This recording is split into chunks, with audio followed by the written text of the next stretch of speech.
Bismillahirrahmanirrahim. Assalamualaikum warahmatullahi wabarakatuh.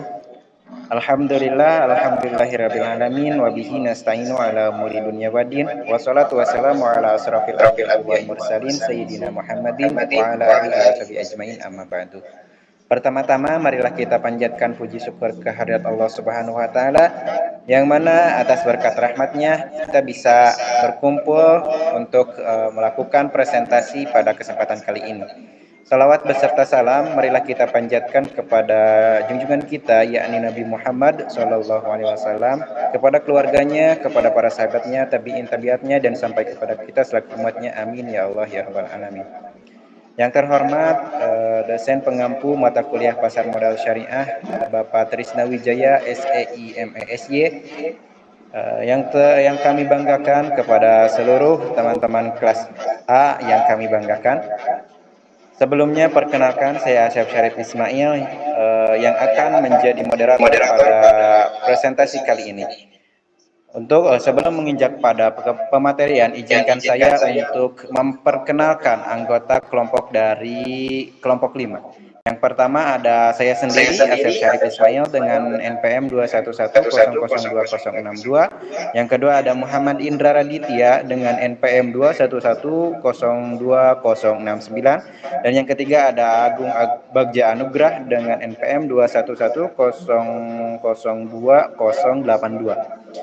Oke, menginjak kepada acara yang selanjutnya, yaitu pemaparan materi yang akan disampaikan oleh Saudara Indra. Kepada Saudara Indra, kami persilakan.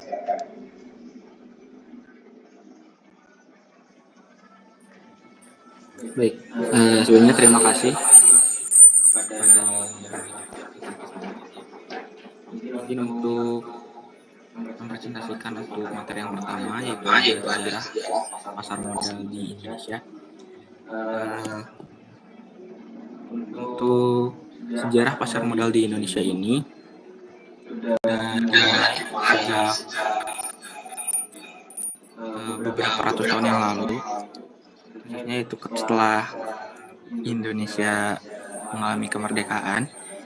Dan dijelaskan juga dengan menurut Bursa Efek Indonesia, sebagaimana dikutip dalam artikel informasi sejarah dan juga Milestone, pasar modal ataupun bursa efek ini telah hadir sejak dari zaman kolonial Belanda, tepatnya pada tahun 1912, tepatnya di Batavia. Pasar modal ketika itu didirikan oleh pemerintah Hindia Belanda untuk kepentingan pemerintah kolonial, atau ketika zaman itu disebut dengan. Lalu kita lanjut ke tahun 1914 sampai dengan 1977, yang dimana hanya selang beberapa tahun bursa efek ini terpaksa ditutup pada tahun 1914 karena adanya ketika itu ada Perang Dunia Pertama. Lalu pada tahun 1925 bursa efek kembali dibuka, sekaligus dalam hal ini membentuk dua bursa efek baru di Indonesia, yaitu bursa efek yang pertama yaitu bursa efek Surabaya, dan yang kedua itu bursa efek Semarang. Namun sayangnya ketika kabar mengembirakan ini tidak berlangsung dengan cukup lama, karena bursa efek Indonesia dikabarkan pada saat itu mengalami resesi ekonomi pada tahun 1929, dan pecahnya Perang Dunia Kedua saat itu juga menjadi salah satu akibat bursa efek di Indonesia ini mengalami suatunya penurunan seperti itu. Lalu keadaan yang semakin memburuk ini tentunya membuat bursa efek di Indonesia, yaitu bursa efek Surabaya dan juga Semarang, ditutup kala itu, yang diikuti juga oleh bursa efek Jakarta pada tanggal 10 Mei 1940, yang mana setelah kemerdekaan Republik Indonesia, bursa efek Jakarta ini dibuka kembali oleh Presiden Soekarno saat itu, tepatnya pada tanggal 3 Juni 1950. Hingga pada akhirnya keberadaan bursa efek kembali tidak aktif ketika adanya program nasionalisasi perusahaan Belanda pada tahun 1956 sampai dengan 1977. Lalu lanjut ke periode tahun 1977 hingga 2000-an, yang mana pada masa Orde Baru ini ketika dipimpin oleh Soeharto ketika itu, Bursa Efek ini sudah dibuka kembali pada tahun 1977 dan pembukaan Bursa Efek tersebut ditandai dengan adanya emiten pertama, yaitu ada PT Semen Cibinong. Walaupun begitu, tetapi pasar modal saat itu tidak memperoleh tanggapan yang positif dari masyarakat karena undang-undang yang berlaku saat itu tidak banyak yang membatasi adanya ruang gerak terkait perusahaan untuk dapat bebas gitu dalam melakukan suatu kebijakan. Selain dari itu juga pemerintah juga membentuk adanya lembaga-lembaga baru seperti Kustodian Sentral Efek Indonesia atau KSEI, Clearing dan juga Peminjaman Efek Indonesia atau KPI, reksadana, dan juga manajer investasi. Kebijakan-kebijakan tersebut dinilai menjadi titik awal ataupun titik balik dari pertumbuhan pasar modal di Indonesia. Nah, lanjut ke tahun 2007 hingga sekarang, yaitu pada tahun 2007 Bursa Efek Jakarta ini dimerger dengan Bursa Efek Surabaya yang kemudian berganti nama menjadi Bursa Efek Indonesia. Pada tahun 2011 OJK ataupun Otoritas Jasa Keuangan juga mulai diperkenalkan sampai saat ini. Sebanyak 701 perusahaan ketika itu telah mencatatkan sahamnya di Bursa Efek Indonesia, dan jumlah investor pasar modal setiap tahunnya juga terus-menerus mengalami peningkatan, seperti yang dikutip dalam web Bursa Efek Indonesia, yang mana menunjukkan bahwasanya sebelum pada tahun 2018 jumlah investor pada pasar modal adalah 1,6 juta. Lalu di tahun 2019 pertumbuhan investor pasar modal mencapai 53%, sehingga jumlah investor yang tercatat dalam pasar modal menjadi 22,4 juta, dan tentunya hingga saat ini di tahun 2024 terus mengalami pertumbuhan yang sangat besar. Baik, untuk di materi yang selanjutnya saya akan menyampaikan terkait kebijakan dan juga regulasi pasar modal yang ada di Indonesia. Landasan hukum dari pasar modal di Indonesia adalah Undang-Undang Pasar Modal yang terdiri dari 18 bab dan juga 116 pasal. Undang-undang ini mulai berlaku pada tahun 1996. UU Pasar Modal ini berisi tentang definisi ataupun pengertian serta aturan-aturan dan juga ketentuan yang mana seputar dengan aktivitas yang terdapat di pasar modal. Untuk kegiatan di pasar modal yang menerapkan prinsip syariah juga ada UPM dan juga peraturan pelaksanaannya. Dan berikut terdapat beberapa hukum pasar modal. Yang pertama ada Undang-Undang Nomor 8 Tahun 1995, yakni tentang pasar modal. Lalu ada PP Nomor 45 Tahun 1995 tentang kegiatan pasar modal yang teratur, dan selanjutnya ada SK Menteri Keuangan Nomor 547 garing KM nomor 10 tahun 1995, dan juga yang terakhir ada SK yang tadi nomor 647 ini membahas dan juga mengatur tentang batas maksimal kepemilikan saham oleh pemodal asing. Hanya itu yang bisa saya sampaikan. Saya kembalikan kepada Anda.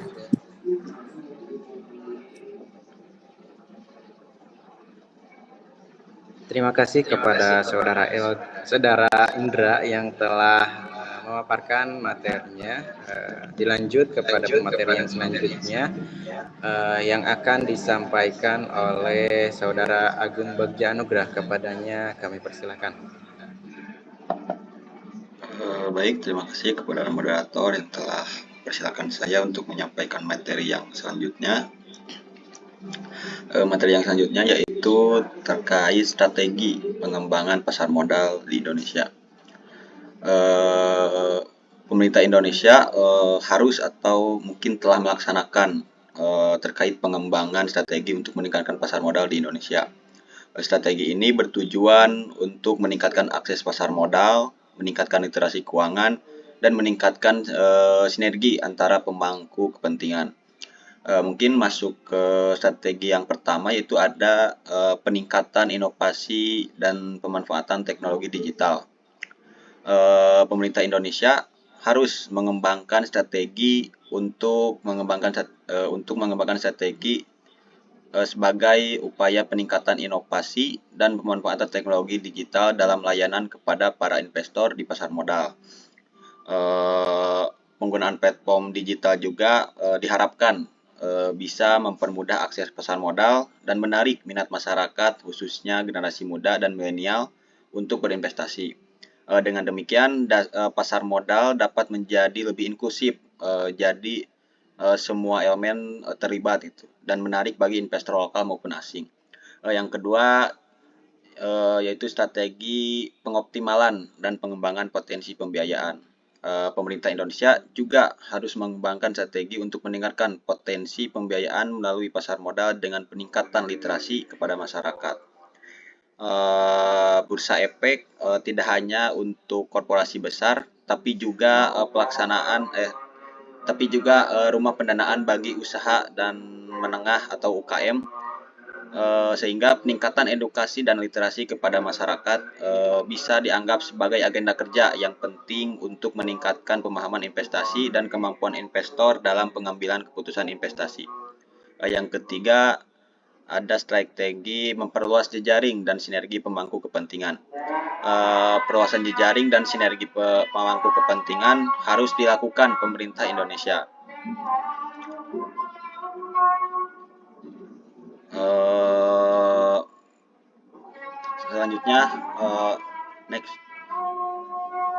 Selanjutnya yaitu ada beberapa lembaga yang berperan dalam pengembangan pasar modal di Indonesia. Yang pertama itu ada Otoritas Jasa Keuangan atau OJK, yaitu badan pengawas yang berfungsi mengawasi dan mengatur pasar modal di Indonesia. OJK telah menyusun 4 program terkait dengan pengembangan pasar modal di Indonesia sepanjang 2024 atau sampai sekarang, termasuk pengembangan dan penguatan pengelolaan investasi, pengembangan dan penguatan transaksi dan lembaga efek, pengembangan dan penguatan emiten perusahaan publik dan profesi penunjang pasar modal, serta pengembangan dan penguatan self-regulatory organization atau SRO dan perusahaan efek. Yang kedua yaitu ada Badan Pembina Pasar Modal atau BPPM, yaitu lembaga yang memberikan pertimbangan kebijaksanaan kepada Menteri Keuangan dalam melaksanakan wewenangnya di bidang pasar modal berdasarkan Undang-Undang Nomor 15 Tahun 1992 tentang Bursa Efek. Yang ketiga ada Badan Pengawas Pasar Modal, yaitu lembaga yang berfungsi sebagai pengawas pasar modal, yang meliputi penyediaan semua sarana perdagangan efek, membuat peraturan berkaitan dengan kegiatan bursa efek, mengupayakan likuiditas instrumen, mencegah praktik yang dilarang di bursa efek, serta menyebarluaskan informasi bursa sehingga menciptakan instrumen dan jasa baru dan lain-lain.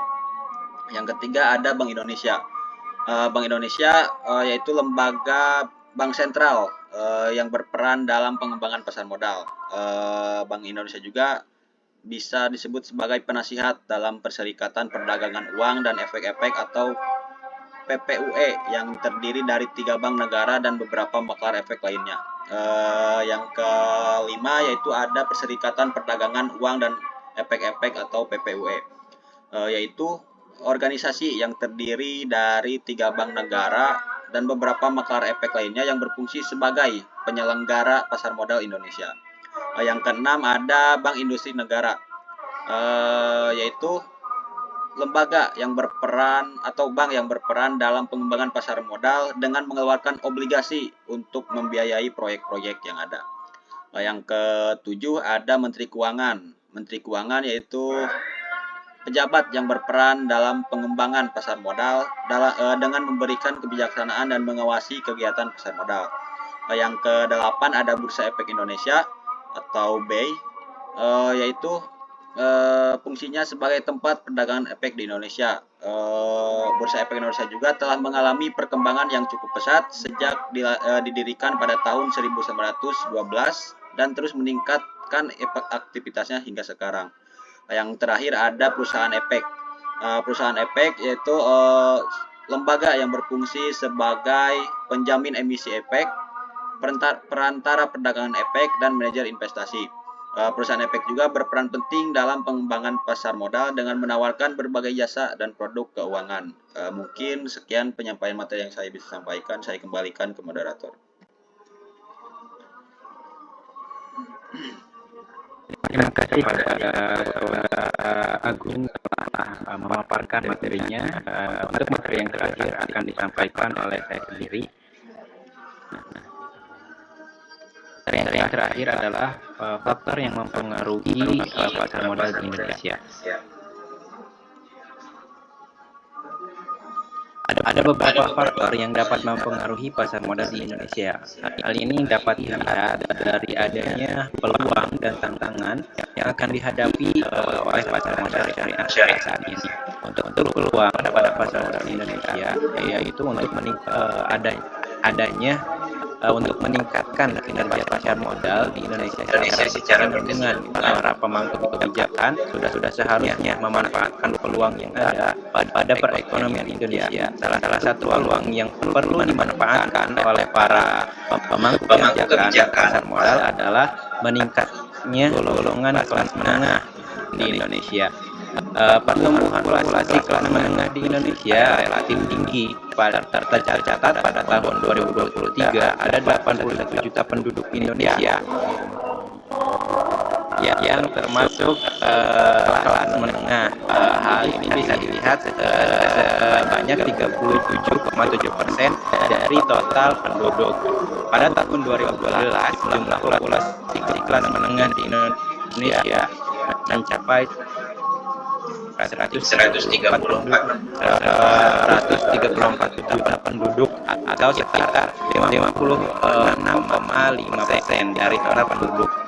Bank Dunia dalam majalah SWA untuk meningkatkan peranan pasar modal pemberdayaan kelas menengah dalam meningkatkan pertumbuhan ekonomi Indonesia, ada beberapa kebijakan yang perlu diimplementasikan. Yang pertama, pembenahan peraturan dan penegakan Undang-Undang Pasar Modal Nomor 8 Tahun 1995 sesuai dengan perkembangan praktik pasar ini. Yang kedua, pemberdayaan investor lokal. Dalam hal ini dapat dilakukan pemberdayaan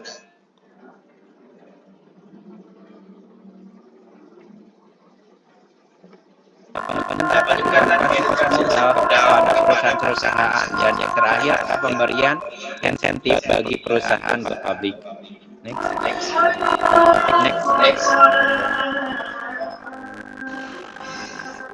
Kemudian untuk tantangan dari pasar modal itu sendiri, salah satu tantangannya kinerja pasar modal adalah pertumbuhan transaksi di pasar sekunder gitu. Pasar saham Indonesia mengalami pertumbuhan kinerja yang sangat baik. Hal ini dapat dilihat dari pertumbuhan indeks harga saham. Ketika kasus subprime tahun 2008, indeks harga saham mengalami penurunan yang sangat tajam, bahkan hampir menyentuh level 100. Untuk itu diperlukan suatu speed agar pasar sekunder tetap terus bergairah dalam bertransaksi. Nah, pasar modal di Indonesia sebagai pasar modal kategori emerging market dihadapkan pada beberapa tantangan sebagai berikut.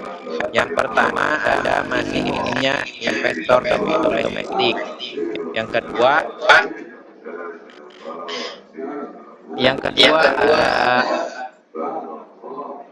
jumlah emiten di Bursa Efek Indonesia atau BEI yang memiliki kinerja bagus masih relatif sedikit.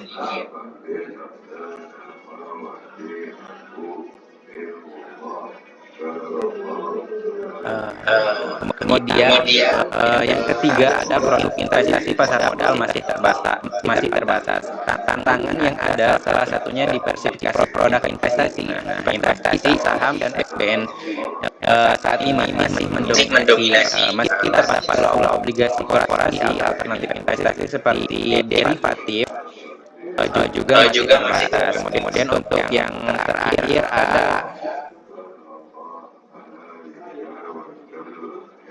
untuk yang keempat ada sistem aturan yang belum sinkron, dan yang terakhir ada masih banyak jebakan emiten gunakan.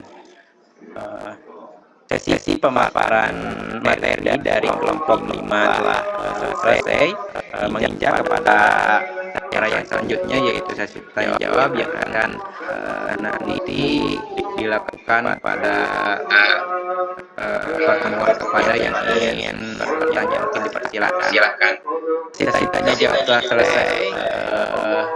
Terima kasih kepada teman-teman yang sudah menyimak dan juga memperhatikan. Kami dari kelompok 5 pamit undur diri. Wassalamualaikum warahmatullahi wabarakatuh.